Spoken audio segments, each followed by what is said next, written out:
सोचते होंगे कि ये मैं क्यों लाता हूँ, निशानी बताने के लिए लाता हूँ, कोई शौक नहीं मेरा। मैं आपको सिर्फ याद दिलाना चाहता हूँ, पिछले बार शमीम भाई आप आए थे, मैं आया था, शामी भी आया था, और मैडम किधर है, किधर है? नहीं, एक मिनट, आपने रास्ते की मांग की थी, बराबर है? मैंने क्या कहा था कि कल से शुरू, आज खत्म होने को आया, बस याद दिलाता हूँ आपको। अभी इधर से एक रास्ता निकलेगा ऐसा, और वो जाएगा वाई जंक्शन की तरफ, और वाई जंक्शन से एक रास्ता निकलेगा, वो जाएगा विक्रोली की तरफ। तो यहाँ के रहने वाला आदमी विक्रोली 15 से 20 मिनट में पहुंच जाएगा।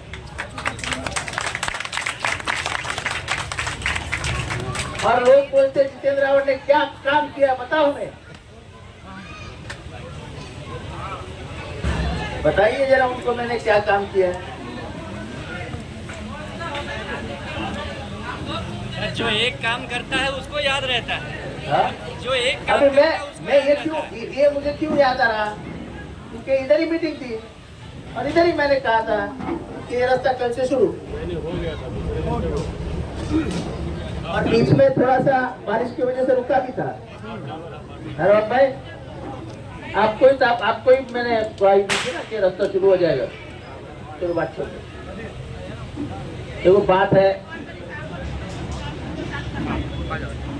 कि मैं आया हूं चुनाव का भाषण करने के लिए, मैं आया हूं चुनाव का भाषण करने के लिए। मैं हमेशा कहता हूं कि ये रास्ता बन गया, कल बिगड़ भी जाएगा, खराब हो जाएगा, इसको फिर बना भी सकते हैं। पानी कल आएगा, 2 दिन नहीं आएगा, फिर से आएगा, आने जाने का सिलसिला चालू रहेगा, लाइट आएगी, लाइट जाएगी, लेकिन देश का आयन, इस देश का संविधान बदल गया, उस दिन ना तुम रहोगे ना हम। जो हालात इस देश में चल रहे हैं, वो हालात आपके सबके नजरों के सामने है। जिस तरीके से महाराष्ट्र में माहौल बदला जा रहा है, खास करके चुनावों के 3 महीने पहले से मुसलमानों को जिस तरीके से डराया जा रहा है, ये महाराष्ट्र में इसके पहले कभी भी नहीं हुआ। महाराष्ट्र ने हमेशा भाईचारा रखा है। हमने, हमारे जो सबसे बड़े राजा थे शिवाजी महाराज, उन्होंने अपने हुक्मनामा में कहा था कि आपके बीच में अगर कोई मस्जिद आती है तो उस मस्जिद को हाथ भी मत लगाना। अगर आपके हाथ में कुरान लगता है तो जाके किसी अच्छी जगह पे रख दो। आजकल कुरान फाड़ा जाता है, मस्जिद की तबाही की जाती है, दरगाह तोड़े जाते हैं। हमारे नेता जो सरकार में बैठे हैं, ये कहते हैं कि हाजी मलंग को शहीद कर दो। हाजी मलंग का जो मालिक है पटवर्धन, वो कहता है कि किसी सूफी संत की यहाँ कब्र थी, है कब्र उठा के तो लिखी जाती है ना, तो उसको उसकी तबाही करके क्या, मेरे क्या, तुम्हारा मतलब क्या है? तो बात सोच की है, सोच। तो सोच इस देश को बचा सकती है, वो भाईचारे की सोच है। ये भाईचारा हम पकड़ के नहीं रखेंगे तो ये देश खत्म हो जाएगा। इस देश का इतिहास है कि हमने गंगा जमुनी की तहजीब पकड़ के रखी है। हमको बड़ा फर्क है। उत्तर प्रदेश में जाइए तो जौनपुर की भाषा अलग है, अकबरपुर की भाषा अलग है, सिद्धार्थनगर की भाषा अलग है, इलाहाबाद की भाषा अलग है, लखनऊ की भाषा अलग है, गोरखपुर की भाषा अलग है, लेकिन फिर से हम सब भारतीय हैं। ये इस देश की ताकत है, अनेकताओं में एकता, ये है इस देश की विशेषता। आप मेरी पर्दा नशीन बहनें आज इधर बैठी है, कोकल की मुस्लिम औरतें मंगलसूत्र पहनती है,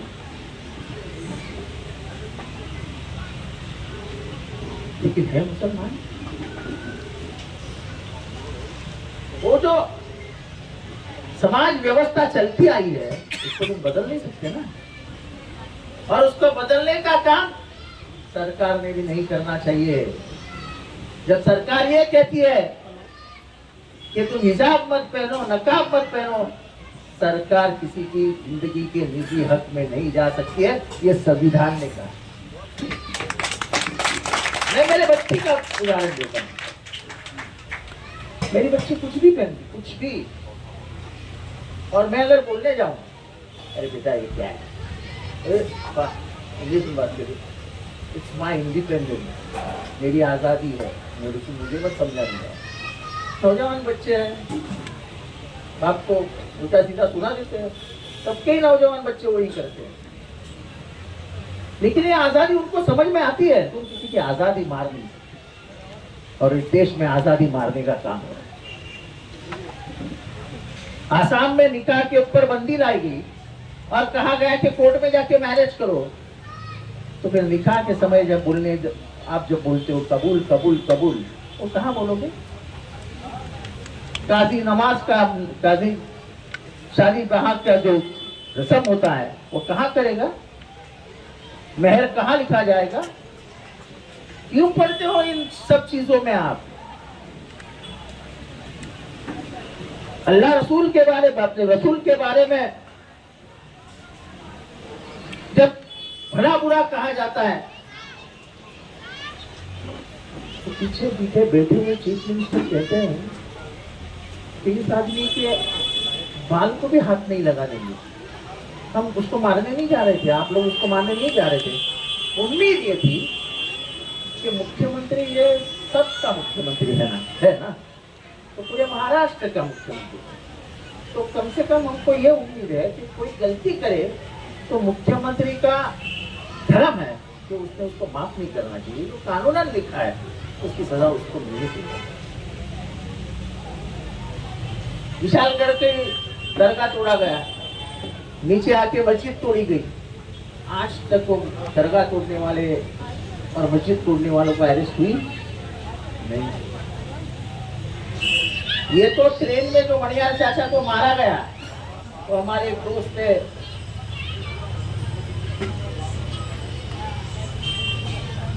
पत्रकार रवि कामदार, उन्होंने कुछ बातें मुझसे कही। उसके पहले मैं पुलिस स्टेशन पहुंच गया था, लेकिन उन्होंने जो बातें मुझे समझाई, अरे यार तुम तुम्हारे बाप की उम्र के आदमी को मार कैसे सकते हो? हिंदू हो या मुसलमान, बाप का सम्मान करना ये फर्ज है अपना। उसके इधर फाइट मारना ये कौन से धर्म ने तुमको सिखाया था भाई? मैं नहीं चाहता तो उस दिन वो निकल जाते बाहर।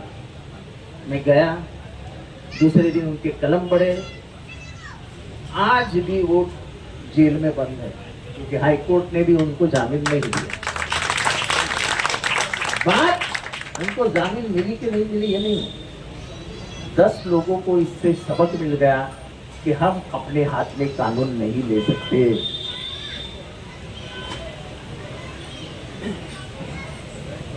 लोकसभा के चुनावों के दरमियान जो कुछ हुआ वो सिर्फ मुसलमानों ने किया नहीं, यहाँ का अमन पसंद हिंदू जो है वो खुद बीजेपी के खिलाफ चला गया है। मैं आपको सही सही बताता हूँ, रवब भाई, चंद्रपुर में 1% मुसलमान नहीं है, 3.5 लाख से हार गए। गढ़चिरौली में 1% मुसलमान नहीं है, 2.5 लाख से हार गए। दिंडोरी में, नासिक में 10% के उस पर मुसलमान ही नहीं है, सब हिंदू है, सब जगह पे। अयोध्या जैसे जगह पे जहाँ राम जन्म हुए, राम ऐसा है, हम राम भक्त हैं। मुझे शर्म नहीं आती कहते हुए कि मैं हिंदू हूँ, जन्म से हिंदू, मरूंगा हिंदू। लेकिन मेरा हिंदू धर्म क्या सिखाता है? वासुदैव कुटुंबकम। वासुदैव यानी ये पूरी मेरी दुनिया, ये मेरा घर है, अपना घर है। जो आप में है, क्या आप में क्या कहते हो उसको? रहमतुल आमीन। दोनों का मतलब तो एक है। कोई धर्म गलत नहीं सिखाता है, हम उससे गलत रास्ते निकाल लें। हिंदू मुसलमान तो राम मंदिर 6000 करोड़ रुपए का बना है और आप बिल्डिंग बनाते हैं। पहले साल में लीकेज होता है क्या? अरे बताइए ना, अरे क्या शर्मा रहे हैं?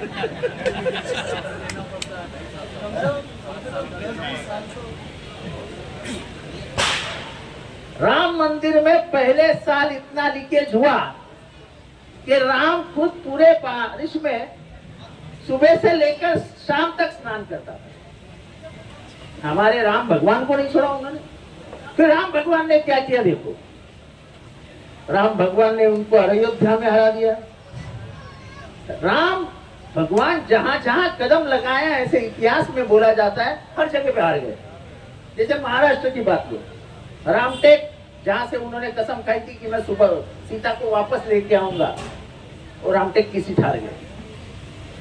नासिक जहां वो आराम करने आए थे, पंचवटी एक जंगल था, सीट हार गए। रामेश्वरम जहां से वो सिलोन गए थे, यानी श्रीलंका गए थे, सीट हार गए। राम भी उनके साथ रहने को तैयार नहीं है। वो भी थक गए हैं कि क्या मेरा बार बार इस्तेमाल करके सत्ता में आते हैं और जुल्म करते हैं। जो जुल्म किसी भी भगवान को पसंद नहीं आता है।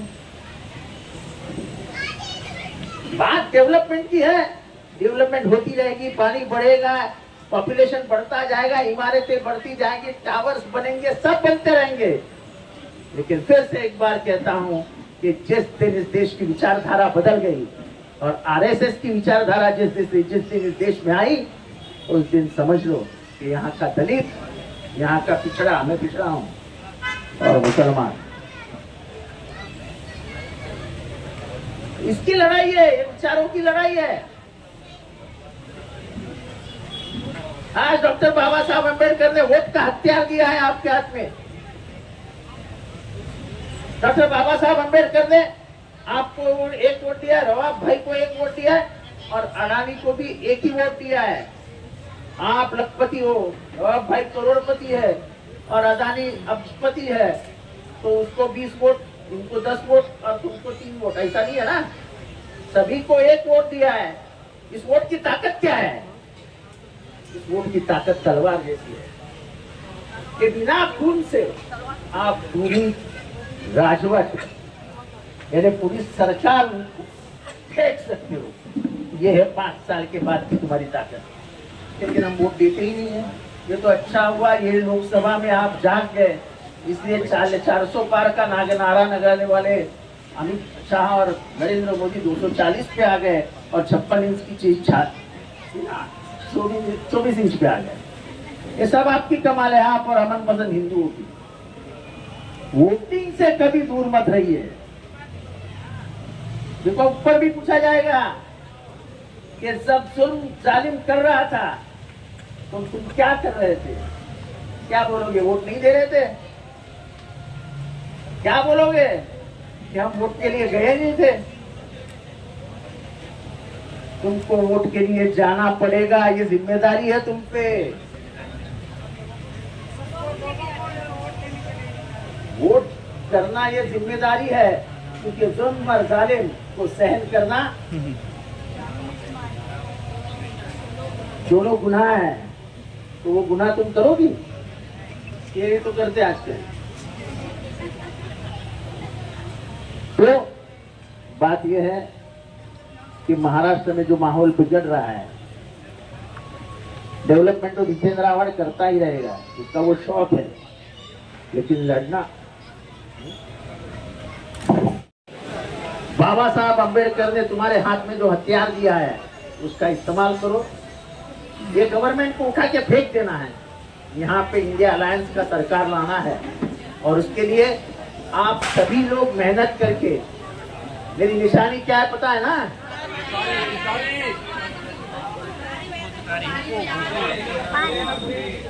तो उसी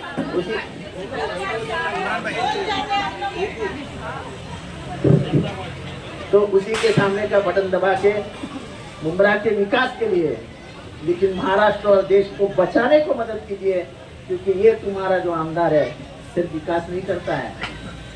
जब मुंब्रा में धर्मांतरण का सवाल खड़ा हुआ और उत्तर प्रदेश पुलिस ने कहा कि 400 लोग धर्मांतरित हुए और हमारे यहाँ से 50 लड़के उठाने आए, तो कौन गया था पुलिस स्टेशन सवाल पूछने के, बताओ एक ये तो 50 लोगों को उठा के लेके जाते और रवाब जाए जैसे अमीर लोगों के पीछे लोग लग जाते, पैसा दो हमको लखनऊ जाना है।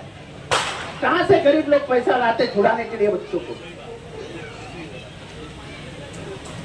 10-10, 12-12 बजे रशीद कंपाउंड में लोग घुस जाते थे, पुलिस घुस जाती थी, कोई पूछने वाला नहीं था। रशीद कंपाउंड का कोई है क्या इधर अभी?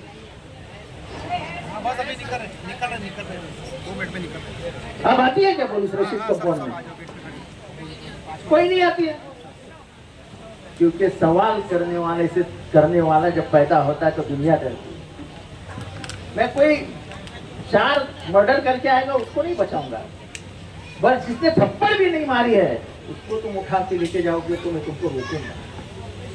मुझे बताओ इसको क्यों लेके जा रहे हो? और ऐसा कई बार हुआ है कि मैंने गाड़ी हाईवे पे रोकी है कि भाई इसका कसूर क्या है बताओ।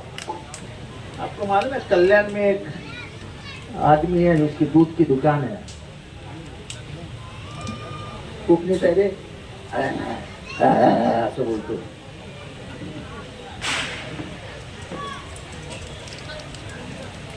तो उसको लेके गए थे कल्याण से, घाटकोपर तक पहुंचा। मैंने फोन लगाया, इंस्पेक्टर का नाम लेना नहीं चाहता हूँ, टीवी चालू है।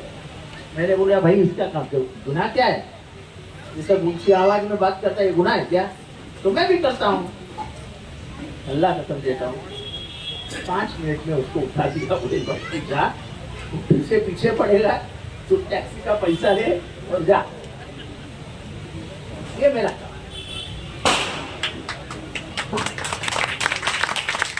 यहाँ बम ब्लास्ट के लिए, एक मर्डर के लिए यहाँ से एक लड़का उठाया था शानू के एरिया से। उसके अम्मी का फोन आया, बाद में शानू का फोन आया कि ऐसे ऐसे पुलिस आया, उठा के लेके गया। मैं घर पहुंचा तो तब तक निकल गए थे। तो मुझे उसके अम्मी ने फोन नंबर दिया, तो मैंने फोन करके कहा कि अगर आरोपी है तो रख लो, नहीं है तो गाड़ी लाके छोड़ दो। मैं उधर से चला गया, 3:30 बजे उड़ी गाड़ी में से लाया उसको, उधर छोड़ा और अम्मी को कहा कि पहले हमारे सामने फोन लगा उसको और बोलो कि हम छोड़ के गए। ये फुकट फंसाने वाला तो जो काम इधर चल, 4 मजदूर पकड़े गए थे, आपको शायद याद भी नहीं होगा। संगारी नाम का कमिश्नर था, वो 4 कश्मीरी लोगों को अतिरेकी बना करके 16 साल जेल में रखा। ये 2 महीने 4 महीने पहले छूट गए। क्या हो गया? जिंदगी तबाह हो गई, पूछने वाला कोई नहीं था। तो बेचारे कश्मीर से आए थे यहाँ पे वॉचमैन का काम करने के लिए। हमने दिखा दिया कि ये बम ब्लास्ट क्या होती है। ये सवाल कोई नहीं पूछेगा। सब अल्लाह वाले, सब दीन वाले, सब वोट मांगने को आने वाले कहाँ छुप जाते हैं जब धर्मांतरण का सवाल पैदा होता है? कहाँ छुप जाते हैं जब नबी का सवाल पैदा हो जाता है? कहाँ छुप जाते हैं जब मोदी और अमित शाह और वो बाबा उत्तर प्रदेश में बुलडोजर चलाते हैं? कहाँ छुप जाते हैं? लड़ने की जिम्मेदारी क्या हम पे है क्या? तुम्हारा कौम से कोई रिश्ता नहीं है? अब तो तुम आके कौम अपने वाला, अल्लाह वाला, कलमा वाला सब बोलते हो, तो मैं क्या पराया हूँ क्या? मैं अगर पराया रहता तो ये सब करता? इंसान की सेवा सबसे बड़ी सेवा है। इंसानियत संभाल के रखो। अपने में से जिस दिन इंसानियत मर जाएगी, समझ जाओ कि तुम इंसान नहीं रहो, हैवान हो गए। मैंने अपने अंदर की इंसानियत संभाल के रखी है, इसलिए मैं बोलता हूँ जो ताकत से बोलता हूँ। जब अन्याय होता है तो अन्याय के खिलाफ लड़ने की मैं बड़े लोगों से ताकत रखता हूँ, क्योंकि ये चौकट मेरी साफ है। और इसीलिए जाते जाते इतना ही कहता हूँ कि 20 तारीख को क्या करोगी? शुक्रिया, खुदा हाफिज।